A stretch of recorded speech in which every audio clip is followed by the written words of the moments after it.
भगवान और भक्त। एक सेठ भगवान श्री कृष्ण का परम भक्त था। वह अपना काम धंधा करता था और सोते जागते ठाकुर जी का नाम जपता रहता था। उसका एक नियम था, वह रोज शाम को कृष्ण मंदिर में जाकर 4 लड्डुओं का भोग लगाता था। एक दिन उसे किसी काम से शहर से बाहर जाना पड़ा और वहाँ जोरदार बारिश होने लगी और वह वापस न आ सका। वहाँ भी वह ठाकुर जी को याद कर रहा था। कुछ समय परेशान रहा कि आज मेरा भोग लगाने का नियम टूट जाएगा। फिर उसने मन में कान्हा जी कि मैंने अगर सच्ची भक्ति की है तो मेरा नियम ना टूटने देना।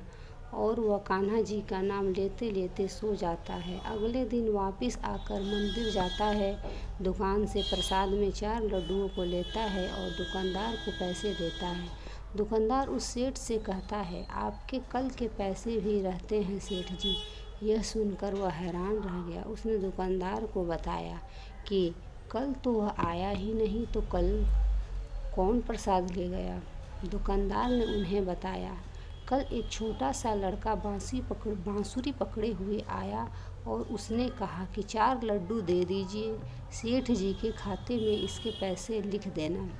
यह सुनते ही सेठ जी की आंखों से आंसुओं की धारा बहने लगी। उसे याद आया कि उसने कल मन में कान्हा जी को याद किया था और कहा था कि ठाकुर जी, मैं तो नहीं आ सकता, पर आप तो किसी को भोग लेने भेज सकते हैं।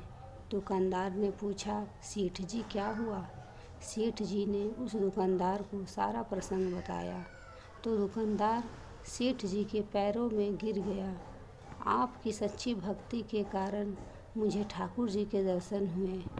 ठाकुर जी ऐसे ही हैं, जो उसकी सच्ची भक्ति करता है उसके काम संवारने ठाकुर जी स्वयं आते हैं। जय श्री राधे कृष्ण।